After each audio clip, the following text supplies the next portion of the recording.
आपल्या सोबत आहेत विक्रोळी कंदमोर नगर प्रभाग सामाजिक क्षेत्रात कार्यरत असणारे समाजसेवक म्हणून ज्याची ख्याती आहे असे प्रवीण खासाबा यादव सर. नमस्कार. डिजिटल मुंबई वार्ता चॅनल तर्फे आपले स्वागत आहे.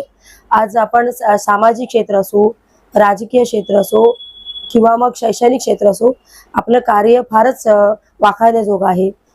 आम्हाला निवडणूक संदर्भात आपल्याकडनं काही प्रतिक्रिया जाणून घ्यायच्या आहेत. काउंटडाऊन सुरू झाला आहे. 2 दिवसानंतर निवडणुका आहेत. तर आपल्याला काय वाटतं की कुठला पक्ष या क्षेत्रामध्ये बाजी मारून जाईल? पक्ष कुठला बाजी मारून जाईल हे सर्वश्रुतच आहे. परंतु आता ते सांगणं बरोबर योग्य वाटत नाही. परंतु मला असं वाटतं की या विक्रोळी कन्नमोर नगरचा सर्वांगीण विकास साधणारा ही आशिया खंडातली सर्वात मोठी कामगार वसाहत आहे. बहुजनांची कला नगरी आहे. इथे कुठलाही भेदभाव न करता इथल्या विकासामध्ये हातभार लावणारा, सर्वांसाठी झटणारा असा नगरसेवक आपल्याला या ठिकाणी हवा आहे. पक्ष आगाऊ नाही. विक्रोळी कन्नमोर नगरची ख्याती आहे की इथले सगळे पक्ष जे आहेत ते खेळीमेळीने राहत असतात. इलेक्शन मध्ये थोडंसं काही होत असेल, परंतु खूप चांगलं वातावरण असतं इथे. आणि इथला जो कार्यसम्राट खऱ्या अर्थाने जो म्हणतो असा कार्य करणारा असा नगरसेवक आपल्याला हवा आहे आणि तो या निवडणुकीमध्ये मिळावा अशी मी अपेक्षा व्यक्त करतोय.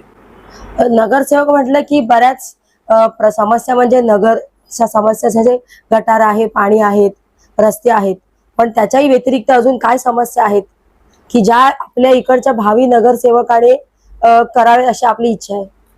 गंमत अशी आहे की महानगरपालिका निगरगट्ट झालेली आहे.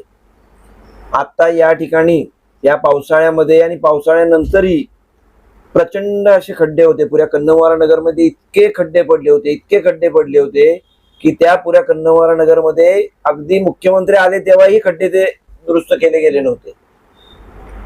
आणि इतक्या तक्रारी केल्या होत्या, इतके ट्विट केले होते, परंतु कुठल्याही प्रकारे त्यांनी काम केलं नव्हतं. सर, आपण आता सामाजिक क्षेत्रामध्ये एवढं कार्य करत आहात, तर आपण प्रत्येक विभागात, प्रत्येक प्रभागात पूर्ण विक्रोळीमध्ये फिरत असता, तर आपल्या निदर्शनात आलेली सगळ्यात महत्वाची कुठली समस्या आहे?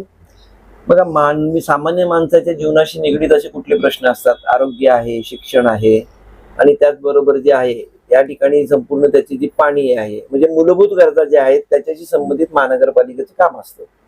या विक्रोळी कन्नमोर नगरमध्ये महात्मा फुले सर्वसाधारण रुग्णालय होतं. कुठलं रुग्णालय जे आहे ते 30 वर्षात बंद होतं का धोकादायक होऊन? परंतु या महानगरपालिकेने ते किरकोळ दुरुस्ती करून व्यवस्थित होऊ शकत होतं.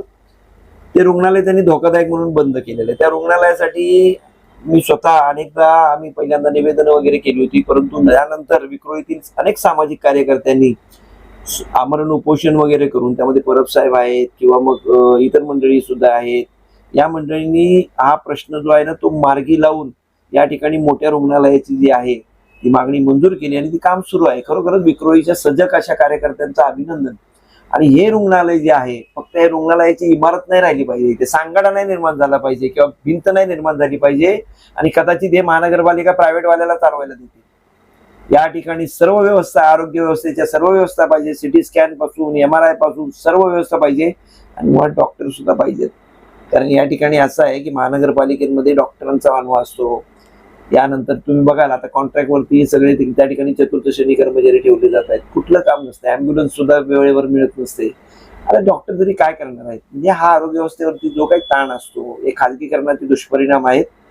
आरोग्य व्यवस्था योग्य पाहिजे.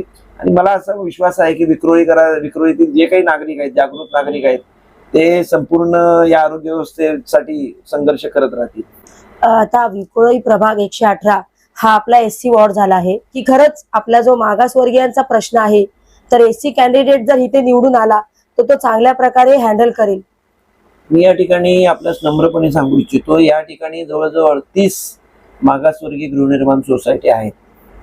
या सोसायट्या ज्या आहेत, या सोसायट्यांचा पुनर्विकास सामाजिक न्याय विभागाच्या आडमुठे धोरणामुळे थांबलेला आहे. मुंबई उच्च न्यायालयाने एका इमारतीला परवानगी दिली सुद्धा होती, तर हे सामाजिक न्याय विभाग जो आहे हे सुप्रीम कोर्टामध्ये गेलं.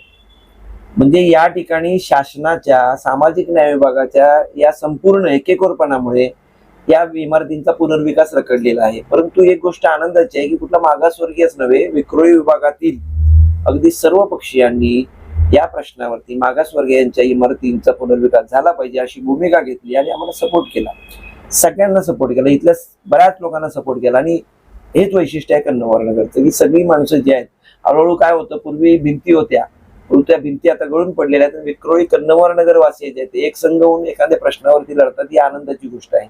भारतीय संविधान ज्याप्रमाणे सर्वांसाठी काम करतं त्याच पद्धतीने आमचा नगरसेवक असायला पाहिजे, ही आमची भूमिका आहे. भागामध्ये म्हणजे तरुण नेतृत्व सुद्धा या क्षेत्रामध्ये काम करण्याची संधी मागतंय.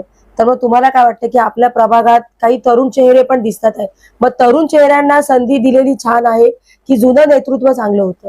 पण बघा कसं आहे, तरुण आणि जुनं वगैरे नाही, जे ज्येष्ठ नेतृत्व असतं त्यांच्याकडे अनुभव असतो आणि त्याचप्रमाणे तरुणाईकडे जोश असतो. या दोघांचा समन्वय साधणं कधीही चांगलं असतं. त्याबरोबर सगळ्यात महत्वाचं असतं ते पक्षाची भूमिका. कारण अनेकदा मी नाव घेत नाहीये, परंतु अशाच एका आपल्या राजकीय कार्यकर्त्याला किंवा माझी पदाधिकारी मी म्हटलं होतं हॉस्पिटलच्या प्रश्नासंदर्भात विचारलं होतं, तर ते म्हणाले माझी तर खूप इच्छा आहे, इथे फार मोठं हॉस्पिटल व्हायला हवं, परंतु ते माझ्या अखत्यारीत येत नाही, त्याला फार मोठ्या गोष्टी कराव्या लागतील. म्हणजे काही मर्यादा येऊ शकतात त्या कुठल्याही व्यक्तीला, परंतु तरुणांचा, ज्येष्ठांचा अनुभव आणि तरुणांचा जोश याचा समन्वय साधून प्रत्येक राजकीय पक्षांनी काम केलं पाहिजे असं मला वाटतं. आणि शिक्षित अशिक्षित वगैरे काही नसतं, मनामध्ये भावना तुमची चांगली पाहिजे, लोकसेवेची भावना पाहिजे. शिक्षण घेऊन कितीतरी आय मी मायसेब असणारे लोक सुद्धा आहेत ना आपल्या विक्रोळीमध्ये, तुम्हाला सापडतील, काटकोपरला सापडतील, सगळीकडे सापडतील. परंतु खऱ्या अर्थाने संपूर्ण जनतेसाठी काम करणारा असेल तो खरा देशभक्त असतो. स्वतःसाठी काम करणारा, फक्त स्वतःच्या पक्षापुरता काम करणारा, तो माझ्या मते तो मनुष्य देशभक्त असू शकत नाही. देशभक्त तोच असतो त्या देशातल्या नागरिकांसाठी, सगळ्यांसाठी झटत असतो. भारत माझा देश आहे, सारे भारतीय माझे बांधव आहेत, हे फक्त पुस्तकात नको, आचरणात असायला हवं.